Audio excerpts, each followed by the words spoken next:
Bonjour à tous et bienvenue sur Miles and Minds podcast. Aujourd'hui, j'ai le plaisir d'accueillir Benoît Laval, dirigeant de Red Light, Trail to Be Alive, coach aussi, mais aussi et surtout ultra trailer depuis maintenant plus de 30 ans. Benoît, merci de m'accueillir aujourd'hui à Saint-Pierre-de-Chartreuse, ici dans ce beau cadre. Merci beaucoup. Eh bien bonjour, bienvenue. Merci. Comme toujours, l'idée dans cet épisode-là, c'est de comprendre ton parcours, comment tu es devenu le coureur que tu es aujourd'hui, mais aussi l'entrepreneur, comment tu en es arrivé là. Alors, je te propose de commencer directement, de rentrer dans le vif du sujet. Contrairement à ce qu'on pourrait penser, toi, tu n'es pas né à la montagne, tu es né en région parisienne. Est-ce que tu peux nous parler un peu de ton enfance et de comment tu commences le sport?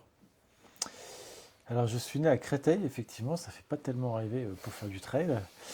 Mes parents habitaient au bout du Val-de-Marne, dans un endroit où il y avait quand même des champs et des forêts.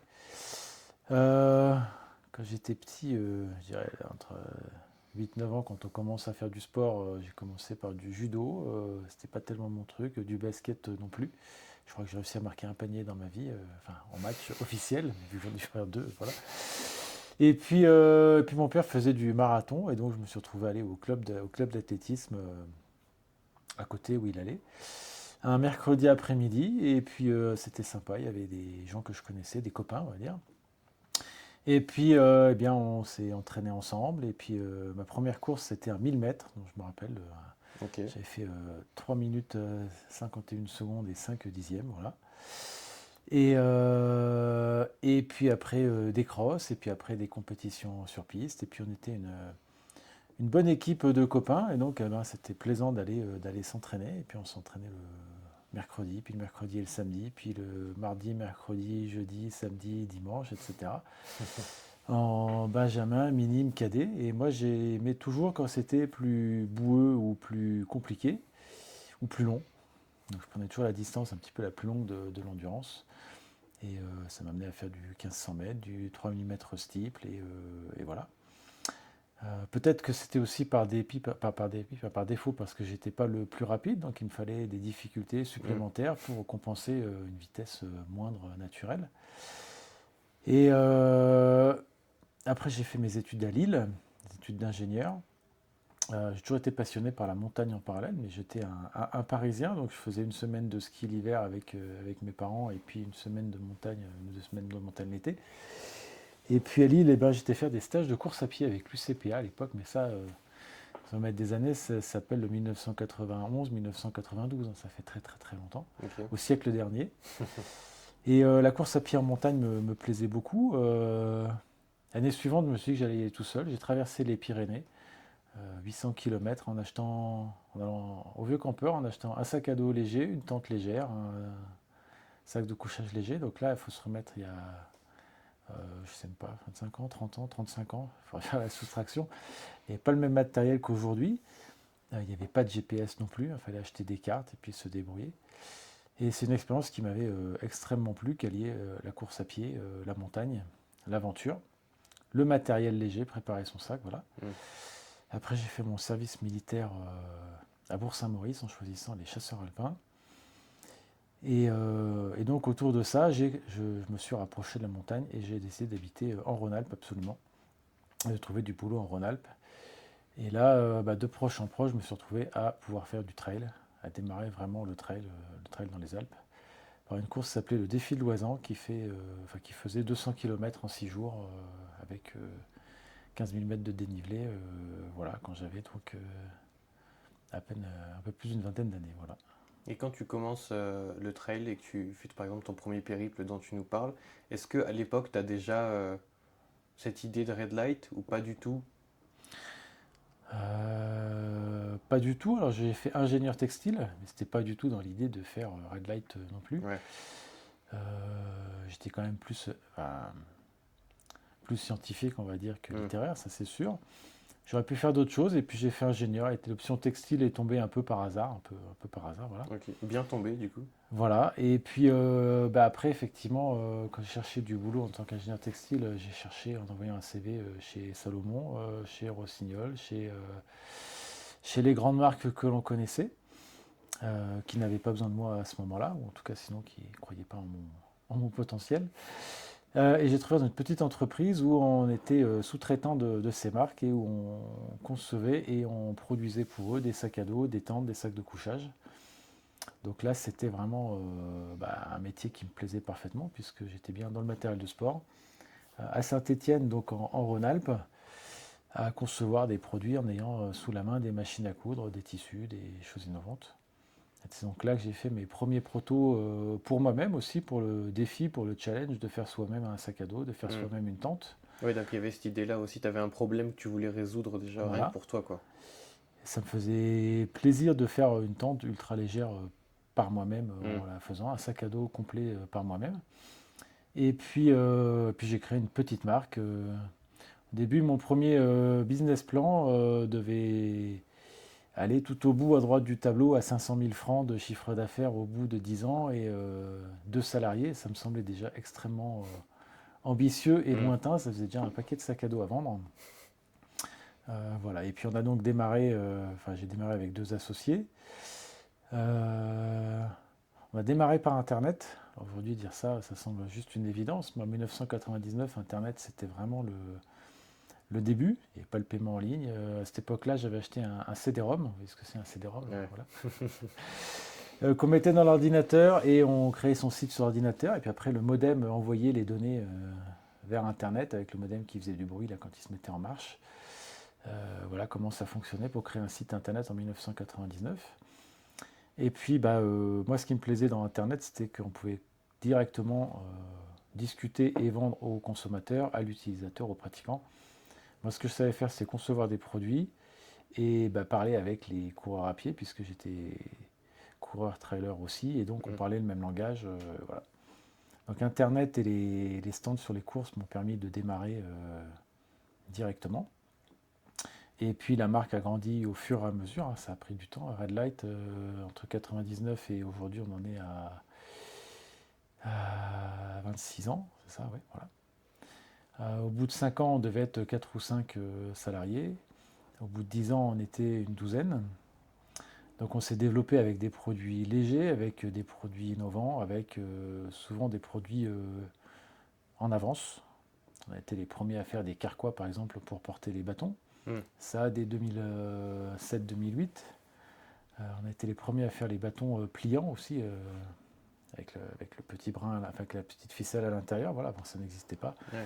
On Ouais, c'est Red Light, tout était ça. dans les premiers à faire des bobs aussi. Voilà.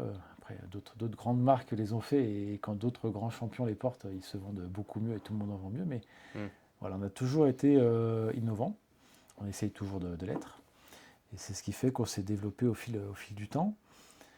Après, en 2009-2010, on a commencé notre première levée de fonds pour aller plus vite et donc on a voulu construire ce projet du bâtiment dans lequel on est aujourd'hui. Donc un bâtiment qui puisse accueillir aussi nos clients, à la fois au travers d'un magasin, mais aussi au travers de parcours de trail pour aller courir depuis chez nous. Accueillir pour faire tester et pour pouvoir discuter avec les clients quand ils ont testé. Et donc on a cherché un endroit pour le faire. On a donc atterri ici à Saint-Pierre-de-Chartreuse, à être les premiers aussi à faire donc la première station de trail et à créer le concept de station de trail en France, en Europe, dans le monde, voilà, avec Hmm. des parcours balisés de différentes couleurs, un site internet, une application smartphone pour centraliser tout ça. Ça, c'était en 2011. On s'est bien développé, on a bien surfé sur la croissance du trail pendant toutes ces années. En 2016, on est rentré dans le groupe Rossignol, des skis Rossignol. Quelques années, ça n'a pas matché sur le développement qui était prévu. L'objectif, c'était de continuer de faire grandir Red Light et ça ne s'est pas passé comme ça au sein de ce groupe. Et donc, on est ressorti du groupe Rossignol en 2020 Hmm. à l'occasion du Covid. Et lors de cet épisode un petit peu tumultueux du Covid, j'ai aussi repris une agence de voyage qui s'appelle donc Trail to Be Alive, où on organise 10 voyages par an à l'étranger pour courir des courses par étapes. Donc nous organisons les courses par étapes, on fait les parcours, le balisage, les ravitaillements, etc. Et l'année prochaine, on va aller au Kilimandjaro, en Finlande, au Maroc, en Jordanie, en Égypte, Ouzbékistan, Turquie, Pérou, et d'en manquer un, de l'île d'Elbe, la Croatie, voilà. Il y a de quoi faire. Voilà. Donc aujourd'hui, je passe la moitié de mon temps à voyager pour organiser ces courses, pour repérer, pour les mettre en place, et puis la moitié de mon temps ici au bureau pour superviser le développement de Red Light. Ce qui est intéressant dans ton parcours, je trouve, c'est qu'il y a vraiment ce double parcours d'un côté entrepreneurial, parce qu'on voit que c'est déjà une passion que tu as, et de l'autre sportive. Je pense qu'en plus, elles ont dû vraiment bien se nourrir l'une l'autre, notamment avec Red Light, tu as pu en parler. Ce qui est bien, c'est que tu nous as fait déjà un petit résumé de ton histoire. On va pouvoir rentrer un peu dans chaque partie pour poser des questions. Toi, ça y est, tu as commencé à courir, tu fais du trail. Est-ce, quand il est ce moment où tu te dis, je peux faire quelque chose dans le trail, je peux courir à haut niveau, est-ce que tu as ce déclic-là ou ça s'est fait naturellement? Alors quand j'étais à faire de l'athlétisme dans les catégories jeunes, en benjamin, minime, cadet, c'était vraiment ma passion la course à pied avec mes copains. On s'entraînait 4-5 fois par semaine. On passait notre vie après dans les magasins de sport, à aller regarder les chaussures, les survêtements et l'ensemble des choses. Voilà, c'était Hmm. notre passion. Mais j'étais pas un très bon coureur à pied non plus. J'étais pas en tout cas un athlète de haut niveau. Quand j'étais jeune, j'ai jamais réussi à me qualifier au championnat de France. J'étais toujours à la limite entre le championnat interrégional et le championnat de France, mais j'étais donc pas dans je sais pas, dans les 100 premiers de ma catégorie pour faire ce type de compétition, quoi. Donc j'avais pas des capacités, j'avais des bonnes capacités, mais pas extraordinaires non plus pour faire de la course à pied. Euh, et puis ça s'est révélé dans le trail, effectivement. Je crois que voilà, quand j'ai commencé à faire du trail, donc ça devait déjà faire une vingtaine d'années de course à pied derrière moi, de patiemment faire des tours de piste et des crosses et plein de choses. Et là, bah, j'ai pu exploiter cette, cette vitesse ou cet entraînement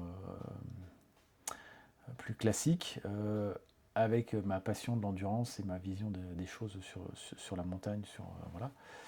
Et là, ben, la première course que j'ai fait, le défi de Loisan, là, qui est donc une course quand même assez compliquée, ben, j'ai gagné cette course et là, ça m'a vraiment ouvert je vais pas dire les portes, mais ça m'a ouvert le cerveau Hmm. ça m'a ouvert l'appétit vers d'autres choses plus extraordinaires. Et dès l'année suivante, je me suis inscrit au Grand Raid de la Réunion. Donc à l'époque, le Grand Raid de la Réunion, c'était le seul ultra trail de plus de 100 km. Ok. C'était déjà, enfin c'est toujours un ultra trail de référence, mais je veux dire, à cette époque-là, c'était vraiment le seul et c'était vraiment le Graal. Et donc je m'y suis inscrit dès ma deuxième année de trail pour y finir cinquième dans une course incroyable.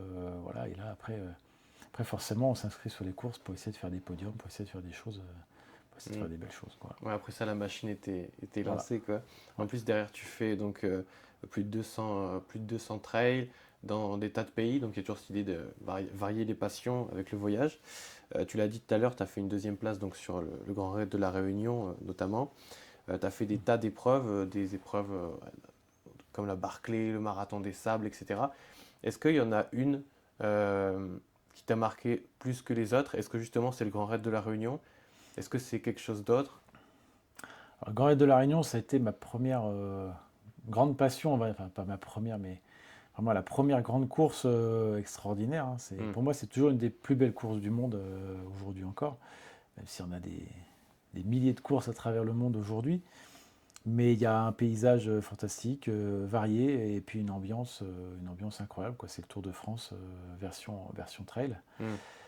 Après, comme autre course qui m'a marqué ensuite, ça a été quand même la course la plus longue que j'ai faite, qui fait 400 km dans le désert de Gobi, où là on était 50 coureurs, et donc c'était plutôt je vais pas dire la solitude, mais les grands espaces, courir au GPS pendant des lignes droites de 20, 30, 40, 50 km.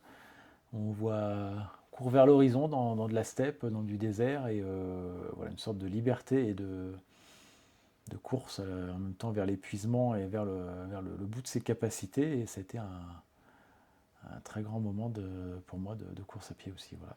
Puis j'imagine que ça demande en plus un autre type de mental en course, cette idée d'aller tout droit pendant des dizaines et des dizaines de kilomètres.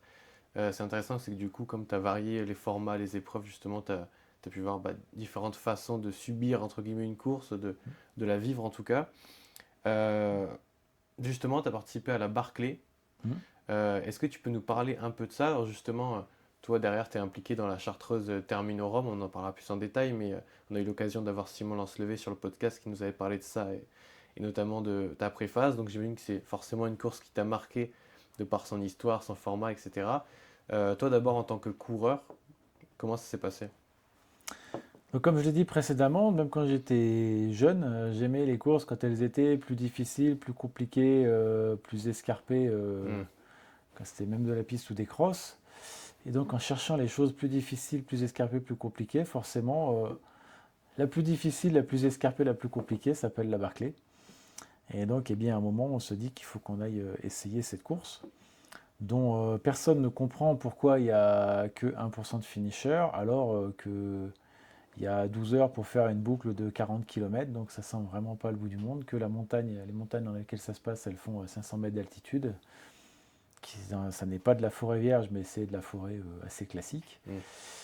Et en fait, eh bien, donc j'ai posé ma candidature, j'ai été sélectionné. Et j'ai été faire l'école de la frustration la plus complète, comme 99% des coureurs qui y vont, à échouer à faire ces boucles qui ne font que 40 km dans une forêt qui n'est pas très compliquée et qui n'est que vallonnée, mais où l'ensemble des ingrédients sont savamment pesés pour que ce soit presque impossible de la réussir. Voilà. Hmm.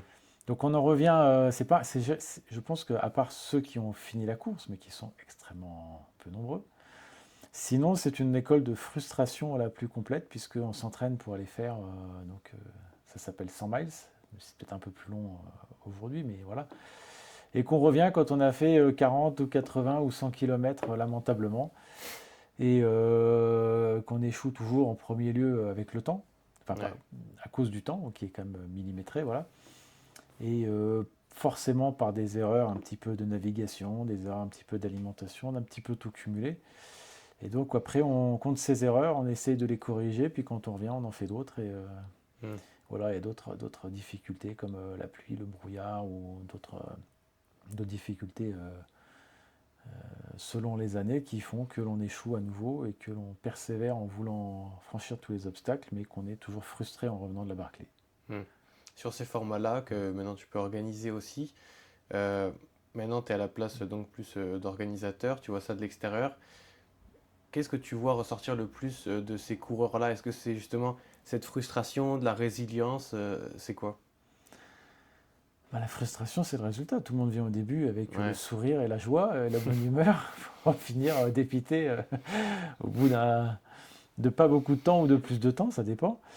Mais ce qui est plaisant dedans, c'est l'aventure, quoi. C'est justement de ne pas savoir à quoi, ce qui va se passer, à quoi on va être mangé, même si ça n'est Hmm. que, c'est pas une chasse au trésor, ça reste de la course à pied, du trail, un itinéraire, courir, monter, descendre, voilà. Savoir naviguer, c'est pas de l'orientation très compliquée, mais savoir naviguer quand même. Mais ça reste une aventure qui est jamais la même et qui est collective aussi, que 40 coureurs, donc on peut se dire on court chacun pour soi, mais en fait pour aller loin dans ces courses, il faut aussi savoir courir avec les autres. La compétition, il faut la faire ensemble, même si en général on est plutôt individualiste dans ce sport. Voilà, et en fait c'est une vraie aventure humaine et la performance globale progresse grâce à ceux qui l'ont déjà fait, qui vont apporter des pièces au puzzle et des nouveaux qui viennent et qui vont un petit peu plus loin. Hmm. Voilà. Et dans la vie de tous les jours, quel type de coureur es-tu? Est-ce que tu es ce coureur structuré justement qui millimètre un peu tout ou au contraire tu es très à la sensation? J'imagine que c'est peut-être aussi quelque chose qui a évolué en devenant coach aussi.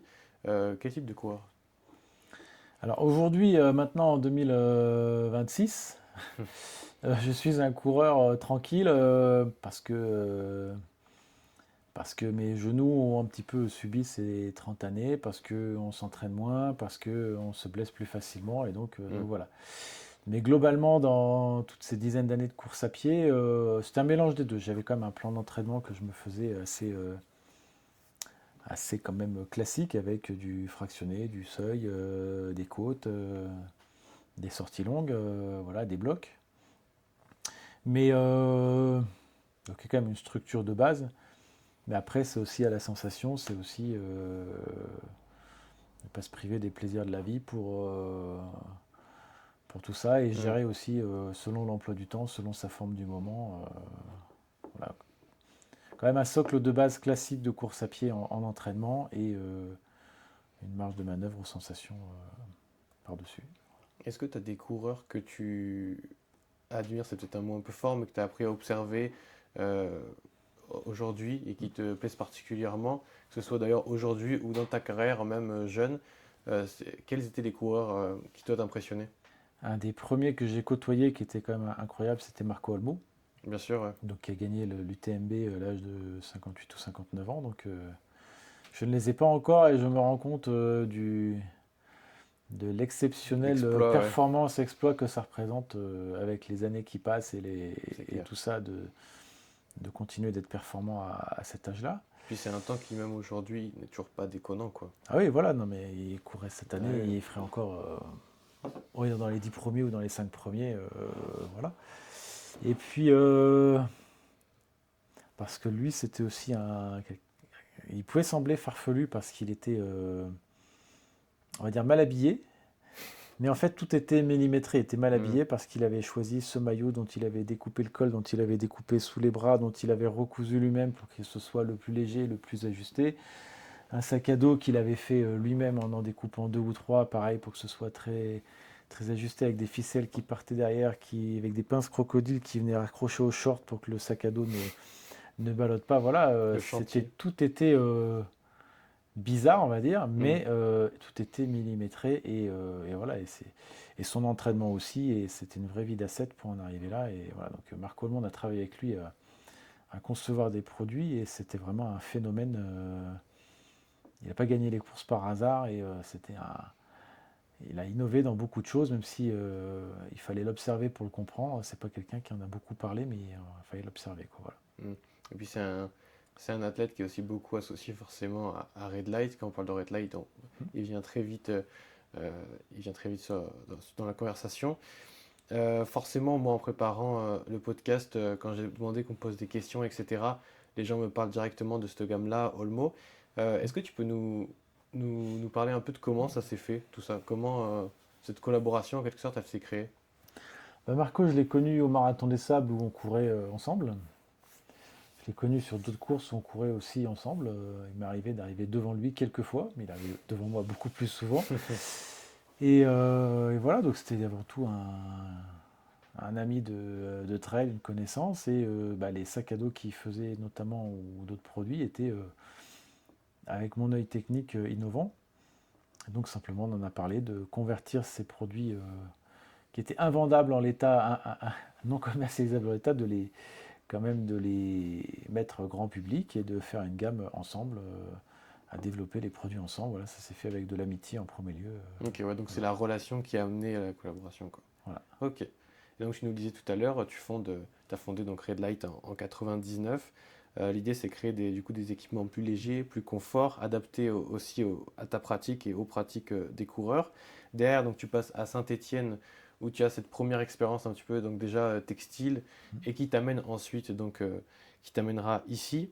C'est quoi le déclic? On a encore cette idée de déclic, mais où tu te dis cette idée elle doit avoir lieu, elle doit exister, l'idée que Red Light ça doit prendre forme quoi.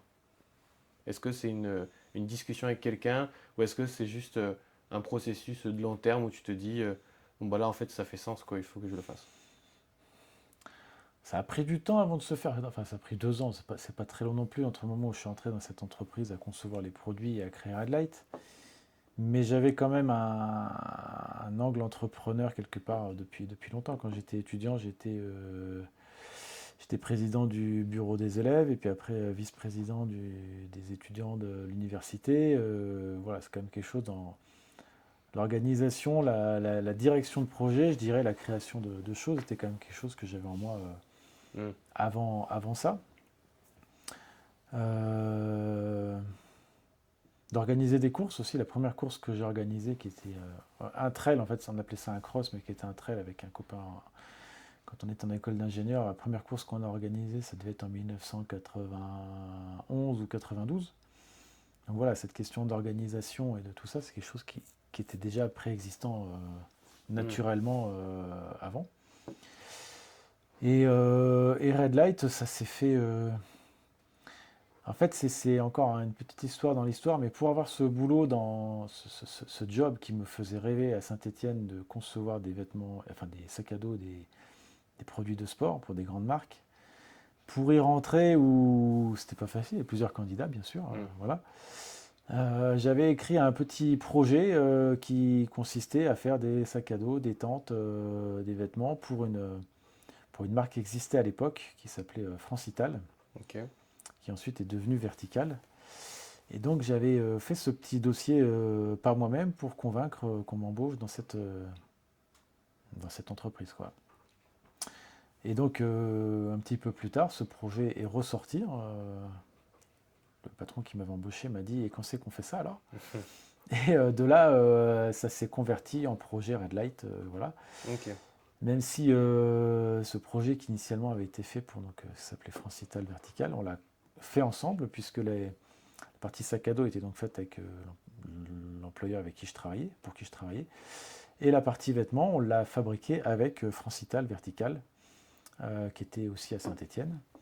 Et donc on s'est associés tous les trois, mon patron de l'époque, Francital Vertical et moi-même pour lancer Red Light en 99. Ok. Et après, en 2009, on a repris Vertical et on l'a recédé en 2016. Voilà. Et en 99, quand Red Light, c'est les débuts de Red Light, le marché, il y a déjà des très gros acteurs dessus. Comment on fait sa place en tant que petite marque? Alors le marché n'a pas de très gros acteurs parce que le marché il est tout petit en fait. Le marché, les trails, le premier trail il démarre fin avril. Je crois que ça s'appelle le trail des Hauts-de-Chaume à côté de Saint-Étienne. Ok. Et il doit finir par les Templiers fin octobre. Et au milieu de ça, il y a des courses de montagne, il y a d'autres choses. Mais voilà, à cette époque-là, entre le octobre et avril, il n'y avait rien. Il y avait zéro trail, ça n'existait Hmm. pas. Voilà. Pour donner une image, hein, voilà. Donc il y a Salomon qui se lance dans le trail, à créer des chaussures pour courir en montagne quand même. Et puis il y a Red Light. Et puis sinon, après, si tu veux courir, il y a du ASICS, du Nike, du Adidas, avec des chaussures plus ou moins de course à pied, plus course sur route que montagne. Hmm. Et puis voilà, mais le marché il est tout petit avec peu d'acteurs. Et puis plus le marché grandit et plus les acteurs sont nombreux et plus la concurrence est forte. Donc ça n'a pas été une si grosse problématique en soi de se faire sa place. Ça a été entre guillemets quoi. Je me suis pas posé la question. La question c'était pas de savoir de faire sa place, une étude marketing et quelle part de marché et quelle levée de fonds ou tout ça, hein. Hmm. On a mis 15 000 euros Ok. à 3. Et puis une fois mon projet c'était d'en vendre, peut-être d'en faire 500 000 francs, ce qui ferait 15 000 euros aujourd'hui, non plus 100 000 euros pardon. Aujourd'hui au bout de 10 ans, voilà, pas de grandes ambitions, voilà, mais de travailler au fur et à mesure et de voir ce que ça allait donner sans investir trop et de faire grandir avec le temps. Est-ce que en vivant en même temps ta carrière sportive et entrepreneuriale, tu as senti parfois que les deux se nourrissaient et te permettaient justement de faire mieux ou au contraire ça te limitait? Comment elles interagissaient ces deux expériences-là?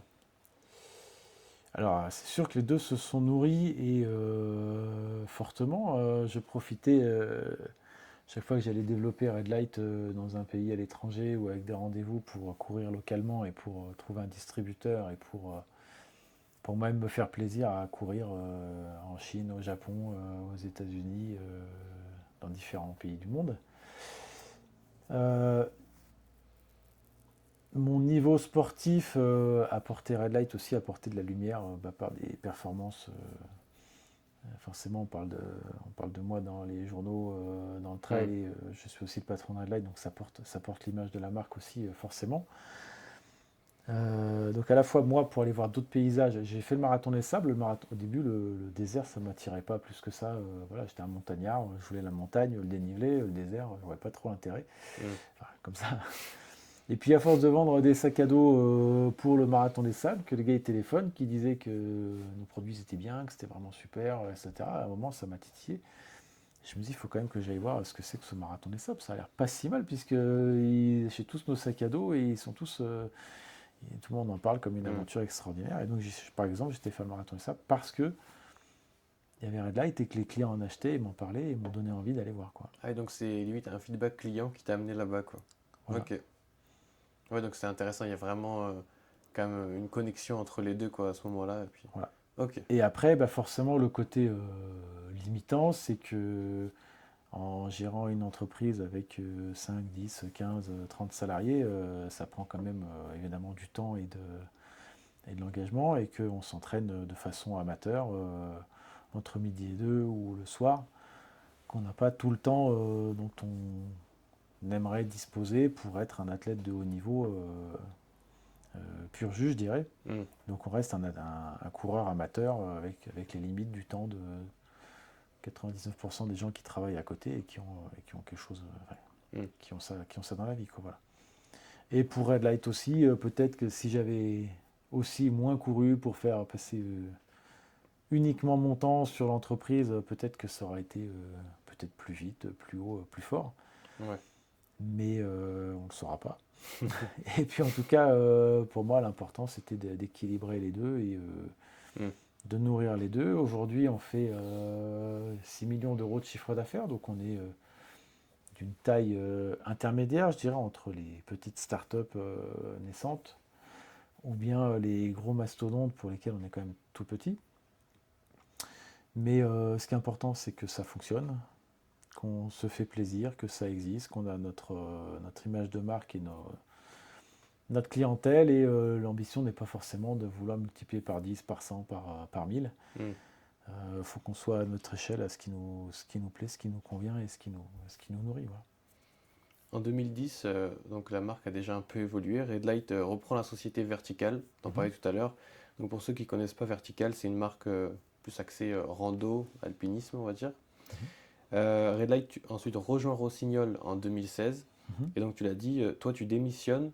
C'est quoi, c'est 3 ans plus tard que tu démissionnes suite à des choix, des visions stratégiques qui diffèrent. Qu'est-ce que tu as retenu, toi, de cette période-là, ce moment où tu dois quitter, entre guillemets, enfin, c'est même pas entre guillemets, tu dois quitter ton projet vieux de 20 ans. Comment tu vis ça? Alors il y a plusieurs étapes dans tout ça. En 2016 déjà, eh bien, la direction de Rossignol vient pour nous proposer d'intégrer le groupe Rossignol. Donc très factuellement, concrètement, ça veut dire qu'on vend nos parts, qu'on vend nos actions de Red Light pour que Red Light soit propriété de Rossignol. Hmm. Donc qui dit vendre dit quand même d'un côté un beau chèque. Il faut bien en parler aussi. C'est bien un des moteurs de le faire. Et puis également, l'objectif, il est que Red Light continue de grandir. On faisait 20% de croissance par an à peu près, ce qui demandait toujours un peu plus de capitaux pour générer plus, enfin pour mettre plus de stock, pour le fonds de roulement, pour employer plus de personnes. Et là, rentrer dans un groupe qui fait 300 millions d'euros avec des actionnaires norvégiens qui gèrent 5 milliards, Hmm. les questions de trésorerie, de levée de fonds disparaissent. On se dit qu'on va pouvoir développer sans cette limite financière et donc développer plus vite. Et donc avec Rossignol, l'objectif, il est de passer de 7 millions d'euros à 20 millions d'euros en 5 ans euh, en investissement dans les chaussures, en investissant dans l'export aussi à travers les filiales de Rossignol à travers le monde. Donc l'objectif, il est de faire grandir Red Light avec d'autres moyens, d'autres moteurs de croissance. Et voilà, donc ça c'est le projet qui est bien, dans lequel on a envie de rester avec mon associé pour faire grandir Red Light à nouveau, voilà, avec d'autres outils. Tu sais pourquoi vous signez quand vous rentrez à ce moment-là? Voilà. Et puis Rossignol est un gros groupe, et si je voulais schématiser, on était agile, on était donc des coureurs de trail avec des baskets légères et de l'agilité, de gérer le single et Hmm. les virages rapidement. et on nous met des chaussures de ski aux pieds et on nous dit de courir toujours aussi vite. Et en fait, on n'arrive plus, on court beaucoup moins vite, on est beaucoup moins agile et finalement on court plus du tout et on n'a plus de croissance. Et tout ça se fait pas en un jour, ça prend du temps à voir que ce qui devrait se faire ne se fait pas. Ça prend 1 an, ça prend 2 ans. Et puis au bout de 3 ans, on se dit que, enfin moi en tout cas je me dis que je suis bien payé, je suis toujours là, j'ai moitié moins de travail qu'avant, mais que passer sa vie à gérer des choses qui semblent pas aller dans le bon sens, j'ai autre chose à faire de mes années, de mes courtes années sur cette planète que de m'ennuyer à faire semblant de gérer des choses qui me plaisent pas. Donc je démissionne pour aller faire d'autres choses qui me plairont plus, parce que le projet Red Light tel qu'il était chez Rossignol me semblait soit voué à l'échec, soit en tout cas pas intéressé, pas m'intéresser moi par rapport à ce que j'avais envie de faire. Donc j'en suis parti sans savoir ce que j'allais faire exactement, mais avec aussi des moyens financiers par la vente de Red Light qui me permettaient de voir ça sereinement. Pendant 1 an, j'ai fait des études que j'aurais aimé faire avant en marketing, en finance, en plein de choses que j'avais appris sur le terrain chez Red Light et que je voulais voir aussi d'un point de vue théorique. J'ai fait le tour du monde pendant 2 mois aussi en allant visiter la Jordanie, le Pérou, l'Islande. Il manque des pays, mais voilà. L'Australie, Tahiti.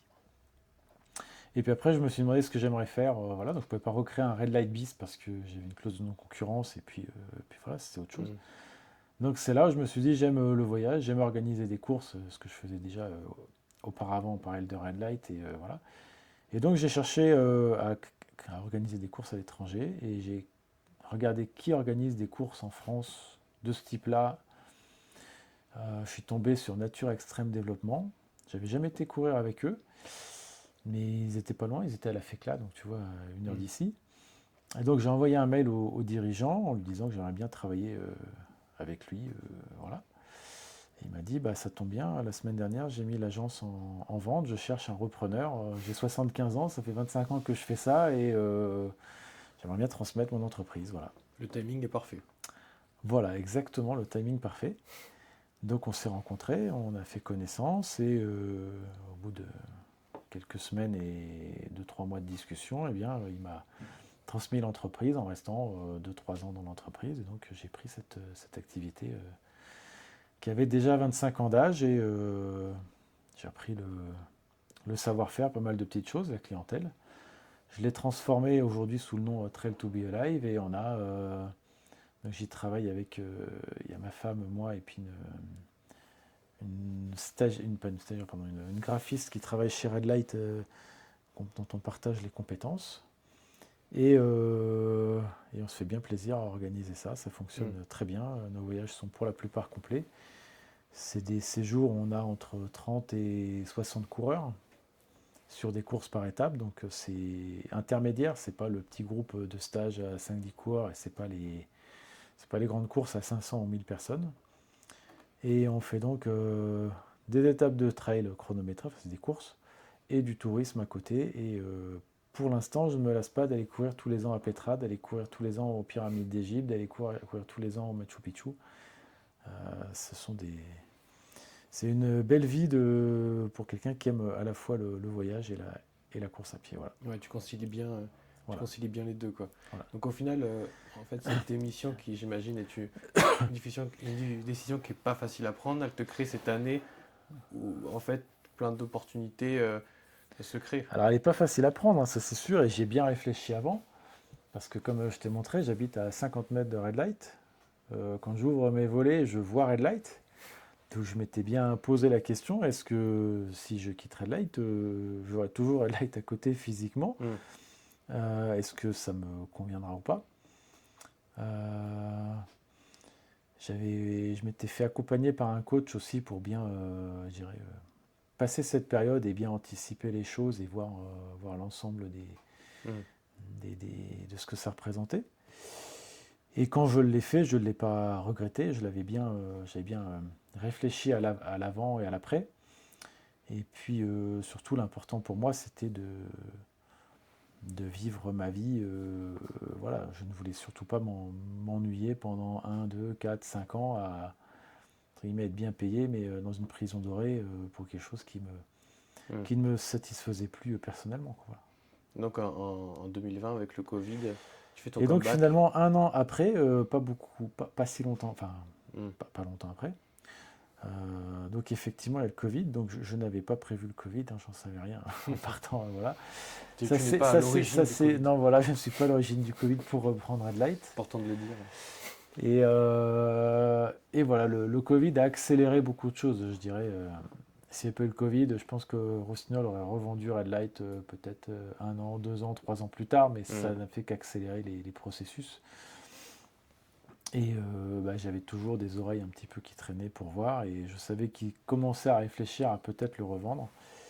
Et le Covid a accéléré les choses, et en écrivant aux actionnaires norvégiens, on s'est mis d'accord en 8 jours pour reprendre Red Light Hmm. durant l'été 2020. Voilà.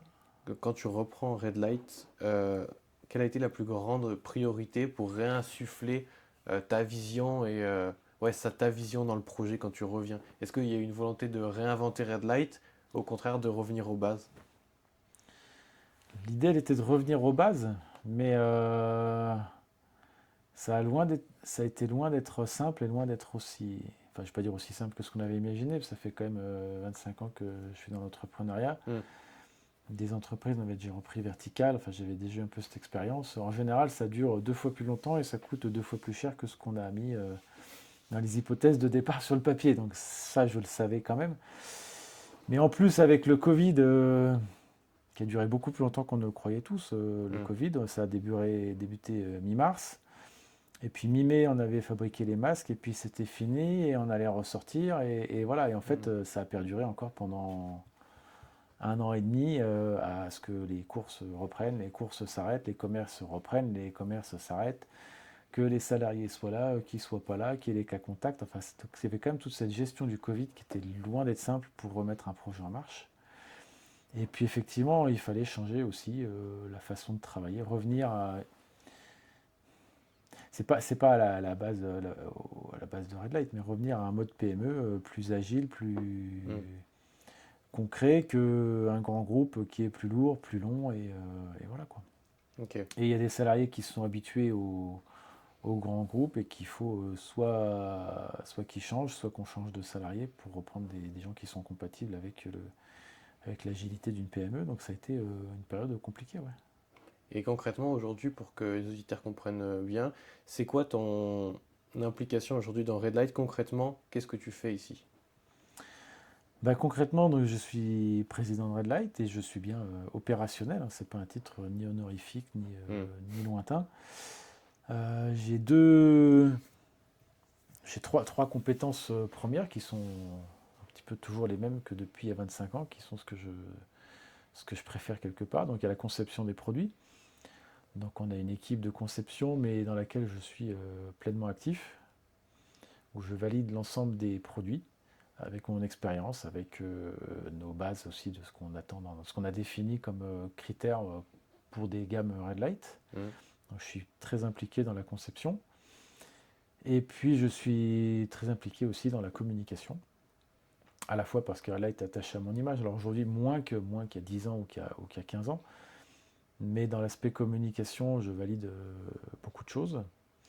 Et puis il y a un troisième point où je suis forcément bien impliqué, qui est la finance, la gestion, les tableaux de bord. Voilà. Ok. Ça, c'était pas mes compétences de base il y a 25 ans, pas du tout même. Mais au fil de l'eau et de haut et de bas pendant 25 ans, j'ai bien intégré, compris comment fonctionnait une entreprise et comment ça devait fonctionner, les points d'alerte et les points à vérifier, Hmm. comme du lait sur le gaz, voilà. Et avec des bons réflexes et une bonne agilité financière, voilà. Puis j'imagine que c'est en plus des capacités que tu as dû travailler pendant cette année où tu t'es remis aux études. Ouais, il y a Ouais. pas mal de choses que j'ai intégrées, des choses simples, hein, on n'a rien inventé, mais en 2 mots, quand on est entrepreneur au début, on se focalise toujours sur ce qui s'appelle le compte de résultat, le bilan. Alors cette Hmm. année, on a fait tel chiffre d'affaires, telle marge, telle dépense, et donc on a gagné, on a perdu tant cette année, et puis l'année prochaine, on refait le budget, voilà. Ça, c'est la la base est ce qui semble le plus, enfin ce qui est une des deux jambes pour avancer, hein, c'est pas négligeable, voilà. Mais il y a une deuxième jambe qu'en tant qu'entrepreneur, on a toujours un peu du mal à comprendre, qui s'appelle l'actif et le passif. Quand on lit un bilan, il y a actif-passif et après il y a le compte de résultat. Cette notion d'actif-passif est assez floue pendant longtemps, jusqu'à ce qu'on soit en difficulté financière, souvent de trésorerie ou tout ça, pour comprendre que les vases communicants entre les stocks, le capital, ce que vous doivent les clients et ce que vous devez aux fournisseurs, tout ça sont des vases communicants les uns vers les autres, et que c'est tout aussi important de gérer ça de façon proactive que simplement le budget et le bilan. Voilà. Ok. Et ça, c'est quelque chose que j'ai bien intégré maintenant de façon aussi dans la douleur, je dirais, dans certaines années de Red Light, voilà, que j'ai bien réintégré et qui sont la deuxième jambe importante pour gérer, créer et développer une entreprise. Voilà. Donc tu as à la fois cette vue un peu drone de tout ce qui se passe et en même temps, il y a quand même des trucs concrets que Je tu suis fasses, pleinement opérationnel sur la R&D et sur la communication. Et évidemment, les finances touchent l'ensemble des secteurs. Mais voilà. On en parlait avant le podcast, mais aujourd'hui le trail forcément évolue, grandit. Il y a de plus en plus de coureurs. Toi, qu'est-ce qui te paraît essentiel aujourd'hui à préserver dans le trail et qu'est-ce qui te permet d'être optimiste aujourd'hui sur tout ça? Qu'est-ce qui te plaît avec cette évolution? Alors, il y a le bon trailer, il y a le mauvais trailer, il y a le bon organisateur de trail et le mauvais organisateur de trail. On lit tout et on peut dire tout ce qu'on veut. Aujourd'hui, ce qui est quand même positif, c'est qu'il y en a pour tout le monde. Il y a de l'UTMB pour celui qui veut la veste UTMB pour début septembre, aller avec la veste UTMB Finisher à la machine à café à son bureau et frimer sur Instagram. Et j'y vois aucun problème, hein. C'est pas une critique quand je dis ça. Voilà. Il y en a pour l'UTMB, pour ceux qui ont aussi les moyens de le faire. Il y en a pour ceux qui veulent se faire plaisir avec les milliers de courses qu'on trouve partout en France, organisées la plupart du temps par des associations qui ont pour but premier de faire connaître leur village, de faire connaître leur parcours, leur paysage. Après, on peut voyager à travers le monde sur des courses où il y a 50 coureurs. On peut aller courir des aventures en off ou alors avec les parcours qu'on va trouver sur Strava ou sur différents sites. Je dirais, il y en a pour tout le monde, pour tous les budgets. Celui qui veut courir tout seul, celui qui veut courir à 2000 les uns derrière les autres. Donc ça, c'est quand même, pour moi, c'est très positif.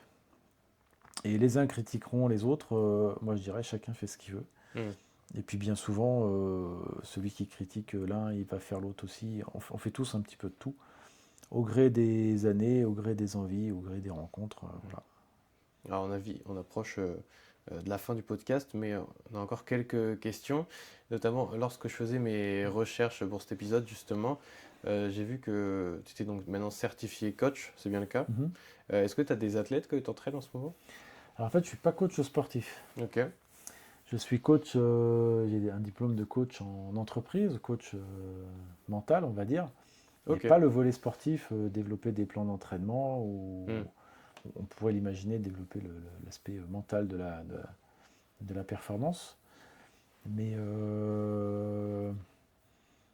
voilà pour ce qui est l'aspect diplôme.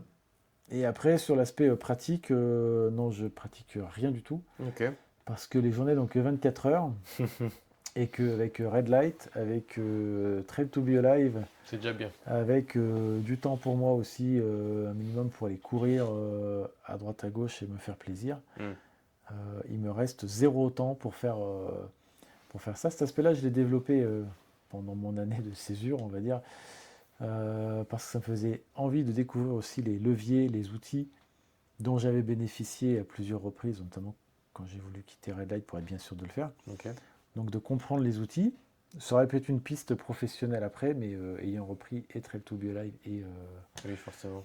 Voilà, et j'allais dire, après, on ne sait jamais ce que sera fait la vie dans l'avenir, mais quelque part, je préfère être pilote d'une voiture et pilote du véhicule d'une entreprise comme Red Light ou Trail to Be Alive ou une autre, que d'être copilote, conseiller, consultant à dire tiens, ce serait bien que tu fasses comme ci ou que tu fasses comme ça, mais sans prendre le volant moi-même, quoi. Voilà. Toi, tu vas avoir le volant. Voilà. Ça n'empêche pas que c'est plaisant aussi d'accompagner des gens, hein, c'est pas Bien ce que sûr. je veux dire, mais n'être que consultant à donner des conseils, il faut, il y a qu'à, mais sans prendre le risque à un moment, sans avoir le goût de l'adrénaline, parce qu'on prend un risque soi-même, me limiterait quand même, quoi. Ok. Sur quoi tu as envie de mettre ton énergie dans les prochaines années? C'est quoi le futur pour toi? C'est quoi le futur pour Red Light? Est-ce que tu as un peu une vision déjà sur ça? Alors, quel âge j'ai d'abord? 72, 2000. Je vais avoir 54 ans, voilà. Bon, dans ma tête, je me suis arrêté de compter à 49, c'est pour ça qu'il faut que je calcule, mais voilà. Ben, on arrive à des époques ou à des âges où on se dit combien d'années il nous reste à pouvoir encore éventuellement courir, pouvoir encore éventuellement être en bonne santé pour faire tout ça. Et les années deviennent compter. C'est des choses qu'on ne se rend pas compte quand on est plus jeune et je ne m'en rendais pas compte avant. Enfin, en tout cas, on n'appréhende pas les choses de la même façon. Ouais. Donc là, je me dirais qu'il me reste une bonne dizaine d'années. 20 grand maximum, mais dans 20 ans, déjà, ce sera beaucoup plus compliqué de faire beaucoup de choses.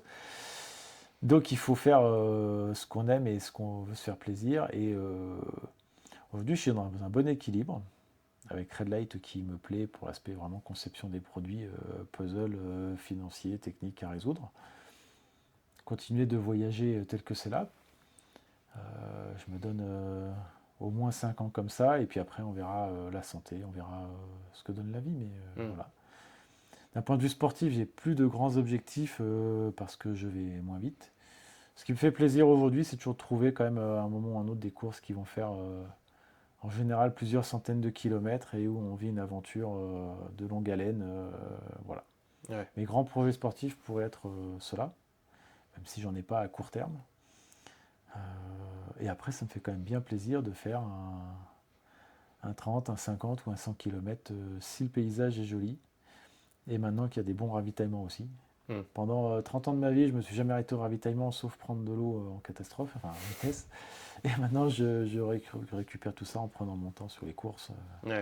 En ne l'abordant plus comme des courses, mais comme des belles balades en montagne ou dans le cette désert. idée de voyage en plus, surtout que tu es maintenant la plupart du temps vraiment en voyage, donc il y a cette aventure, quoi. Ouais. Ok. J'ai retenu 2 questions à des abonnés, comme à chaque épisode. En premier, on a Cécile qui demande s'il y a la volonté de recréer une gamme axée randonnée à Red Light ou rester vraiment sur le trail. Alors Red Light, on a mis à jour, on a changé de baseline il y a cette année, quelques mois, et maintenant ça s'appelle 100% trail running. Voilà. Ce qui donne un bon indicatif. Donc je pense que c'est une bonne indication par rapport à ça. Avant on avait vertical, etc. On pourrait dire qu'on reprend des trucs de vertical au sein de Red Light, mais non, aujourd'hui Red Light c'est 100% trail running. Alors après, les frontières sont proches. Un sac à dos très léger pour courir qui fait 40 litres, il va très bien pour faire de la randonnée légère aussi. La veste qu'on regardait tout à l'heure qui fait 300 grammes, qui fait 25 000 Schmerber et 50 000, voilà, elle va extrêmement bien pour randonner aussi. Mais en tout cas, dans l'image, on n'a pas pour ambition de travailler l'axe randonnée. Mais une partie de nos produits, notamment Aventure, on a une 30 aussi ultra légère de moins de 1 kg, des sacs de couchage et voilà, conviennent très bien pour la randonnée, mais ce n'est pas un axe stratégique marketing de communication. Ok. Et on a Julien qui demande en tant qu'athlète, avec du recul, comment est-ce qu'on fait la différence entre une pratique exigeante qui nous fait progresser et une pratique qui finit par nous éloigner du plaisir?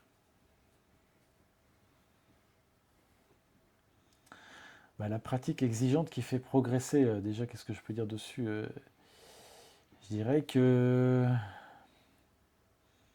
c'est un petit peu ça, pour avancer, pour progresser, il faut travailler.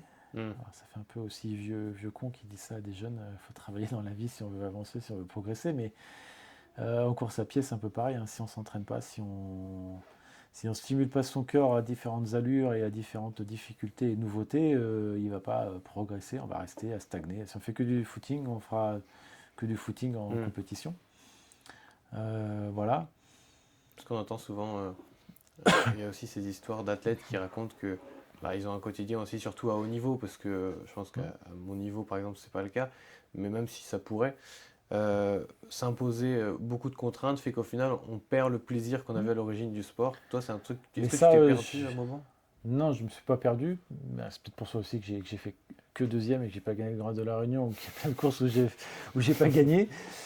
Parce que ce qui m'a toujours plu, c'est de varier. Dans la même année, je pouvais faire la montée de l'Empire State Building qui dure 10 minutes à bloc dans des escaliers, comme faire le Grand Raid de la Réunion, comme faire une course dans le désert, comme faire. Ouais. J'ai pas en tête toutes les choses diverses et variées que j'ai pu faire. Des raids d'orientation, des courses en raquette à neige. Voilà. Moi, j'ai toujours aimé la variété et la performance pure passée après le plaisir et la découverte, c'est sûr aussi. Ouais. Avant de se quitter, je te pose la question signature du podcast. Si tu devais résumer la course à pied en un mot ou une phrase, quelle serait-elle? Euh, Ce que j'avais eu comme conclusion lors de ma course des 400 km dans le désert de Gobi, c'est que pour réussir ce type de course ou ce type de choses, c'était de courir comme respirer, quoi. Faut que courir soit aussi naturel et aussi facile, aussi plaisant que de respirer tous les jours, que ce soit quelque chose de, Hmm. voilà, un souffle et des fois on respire plus fort, des fois on respire moins fort, mais il faut que la course à pied soit comme une respiration, voilà, courir comme respirer. Ok. Est-ce qu'il y a un endroit vers lequel tu veux rediriger nos auditeurs, que ce soit un lieu, un livre, peu importe, un documentaire? Non, bah, vers nos deux sites internet, alors, hein, qui Ouais. sont Red Light. S'ils veulent acheter du bon matériel léger, conçu à la montagne et en partie fabriqué en France pour certaines gammes. Et puis, s'ils veulent découvrir la course à pied dans des paysages extraordinaires, eh bien, ils vont sur Trail to Be Alive et découvriront un univers passionnant. Et on associe la course à pied, le voyage, le tourisme, la bonne humeur et la convivialité. Voilà. Nickel. Bah, merci beaucoup, Voilà. Benoît. Merci pour ton accueil. Merci à toi et bonne longue vie à ton podcast. Merci. Salut.